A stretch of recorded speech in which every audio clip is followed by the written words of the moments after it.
And so every leader at some point has to invite people to get off the bus. Uh, and that's tough because it's human. It's affecting a person, whether it's their livelihood, their ego, their whatever. Those are tough, but it comes with leadership.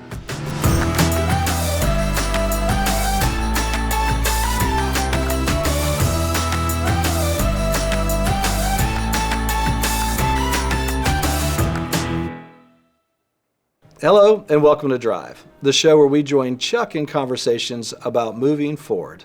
And today we're talking about building world-class leadership teams.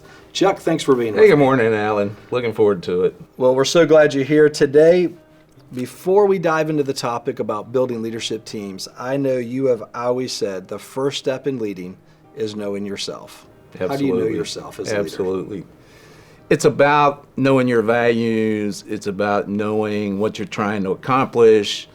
But it's really about your value system. And a big part of my value system is people. I serve people. And I believe strongly in this idea of servant leadership and creating a model for employees to follow. If you had to define Chuck's values as a leader, what would they be? It's respect for the individual. It's caring about people. It's integrity. It's about honoring my word so that you can trust what I say. And it's all about really caring for people. Chuck, in the day-to-day running a business, how do your core values play themselves out? Well, a big part of it's transparency. I don't think leaders can lead effectively having a lot of secrets. And so it's important to me to be transparent with my team, transparent with the employees of the company, whether things are going great, whether things are going poorly. We're all in it together. And a big part of my value system is transparency and ensuring that we're all speaking the same language, talking about the same things. And I'm always looking for that in my team members. Are they transparent with me? Are they transparent with their employees? And my experience is companies that operate on this idea of transparency are much more successful and much more effective. How is it that you went about developing your core values? I think some of it is how I was brought up, how I was taught. You know, it's just learning life from a young kid through school, through the early parts of my professional career. And you gotta love people. If you're gonna be an effective leader, you gotta love dealing with people. And you gotta put them first. And so for me, a big part of my leadership style has always been around, it's not about how do I look good, it's how do you look good. And how do I help you develop to your fullest potential? That's what leadership's about. It's not about me, it's about you. Chuck, if you had a young leader come to you that was trying to figure out how to self-diagnose their strengths and their weaknesses, what words would you offer them? Well, there's certainly a lot of tests you can take, personality tests, but it's about listening to their people. You know, my team sees me, hears from me every day, and they'll figure out how I think, what my values are by the way I act. And I think for young leaders, their willingness to listen to their team, their peers, their colleagues about their style, their effectiveness. None of us go into business, into leadership, being a perfect leader. I mean, I learn every day how to be more effective. And the key is you got to be willing to do that. If when I was 40 years old and I wasn't a great manager or leader then, I had decided, I'm perfect, I wouldn't be very successful today. And so it's really learning what works, learning how to be effective with people over time, I think that really builds great leaders. You've talked about teams, you've talked about teamwork, effectiveness, and certainly we're going to talk in a minute about overcoming adversity, but I brought you something today. Oh, wow, a Kansas City Chiefs helmet. They've had to build an incredible team themselves. They have. What have you observed in them? So, early in my career, as you know, we moved to Kansas City, and my family and I became Kansas City Chiefs fans. And early on, they struggled, they weren't really competitive, they got better, and they would make the playoffs every year and lose in the first and second round. 10 years ago, and part of the problem was sustainability of excellence. And so 10 years ago, they hired Andy Reid, who had been successful with the Philadelphia Eagles, to come in as head coach. And they built a team of coaches, players from the ground up. Clark Hunt is the owner of the team, very committed to family and God and community. And so he instilled this value system in the Chiefs.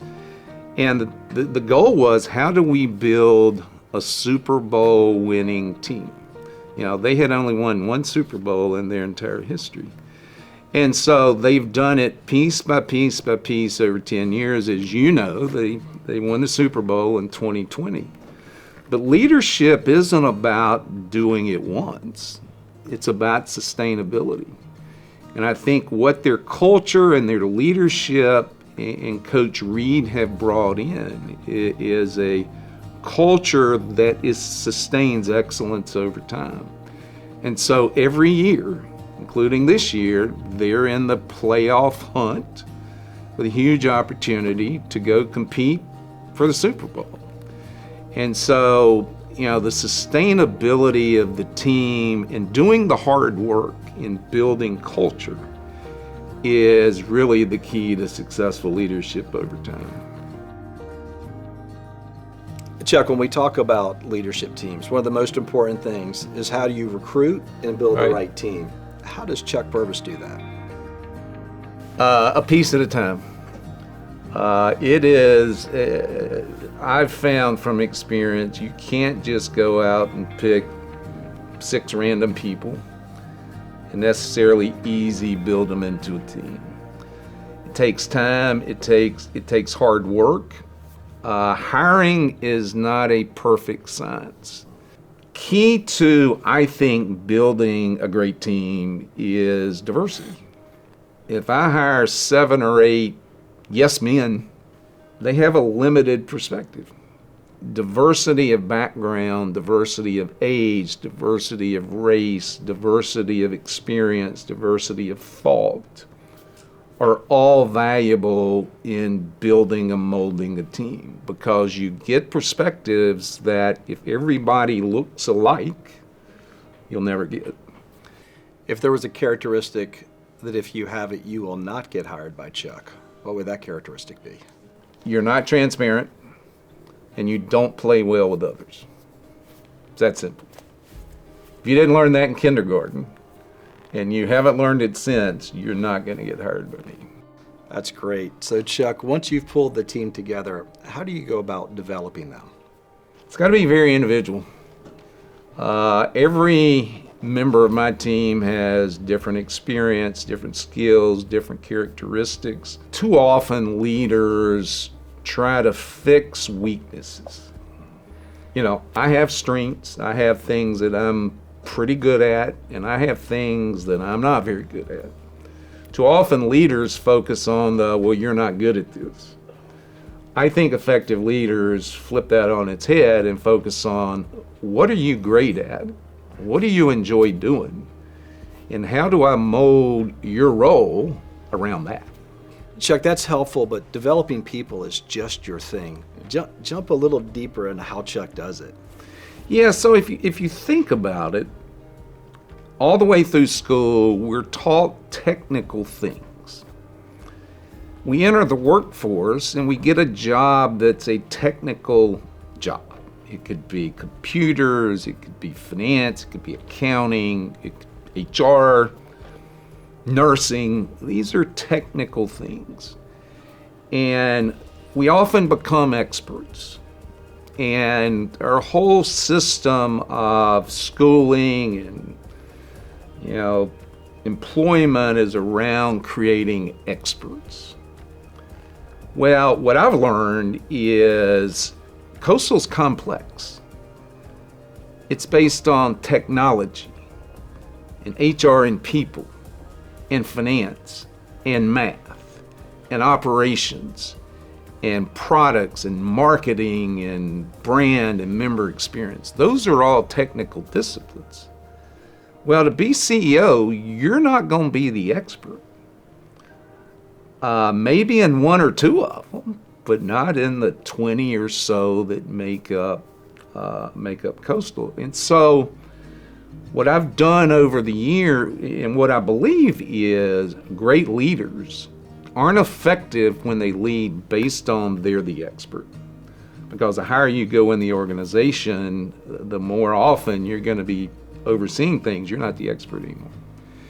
And so part of what I do in developing leaders is force them into uncomfortable roles where they're not the expert. Because great leaders and great managers don't have to be the expert to be successful. They hire experts and they give them the freedom to do the work. So how do your team members respond when you hire them for this role, and then Chuck a year later says, "Hey, I'm switching you to here"? It's rarely today you're overseeing apples and tomorrow you're overseeing oranges. Quite often it is adjacent functions. It is not unusual, and I am willing to reorganize my leadership structure on a fairly regular basis as vacancies occur and new things get created to move some of those functional assignments around. All right, let's switch gears here. I have been stuck in my leadership before. Have you ever been stuck in Sure. where you're just kind of frozen? How do you help a leader through that? It's coaching. It's helping them assess how they're handling the situation. Quite frankly, it's candor. I see this. Are you feeling this? Am I mistaken? Am I missing something? Or is there something there we can work on together? The outcome can be everything from I want to do something else. I feel like I can't keep up technically. To I need some training. I need to learn more about the technical aspects of the job, or I need leadership training. So there is no magic bullet. It really boils down to collaboration between the two of us on how do we get better. From our years together, I know that execution is really important to you. You expect leaders to execute. Yes. Because I'm not great at execution. Really? No. I never knew Execution. I'm the big idea guy. I'm the motivator. But I get bored with execution. And so I rely on leaders who can execute. So how do you coach them about shaping their teams to execute well? It's about having clear goals, clear expectations, a clear vision for where we're going as a company and where their piece of responsibility fits into that. But clarity about goals and where we're going is paramount to leadership. Who do you think, looking back over your career, most influenced your approach to leadership? It would be Larry Johnson, who was president of the North Carolina Credit Union League, who was my boss in my first credit union job. He was a retired Army finance officer. He was bean counter, great with the numbers, and this was before computers or the early days of computers. And he thought in terms of numbers. Well, I'm this crazy kid, mid-20s, discovering this world of credit unions and have a ton of ideas. And within a couple of years, I'm running the subsidiary of his organization, and we're growing, we're expanding, and I got all these crazy ideas and want to invest. And it was interesting, his initial reaction to every idea was no. Nah, it's a bad idea. We can't afford it. Can't hire that person. What I learned was just wait. He needed time to process it. He needed time to. He wasn't a snap decision maker. He was in the sense of no. Wait a few days, few weeks, he'll come around.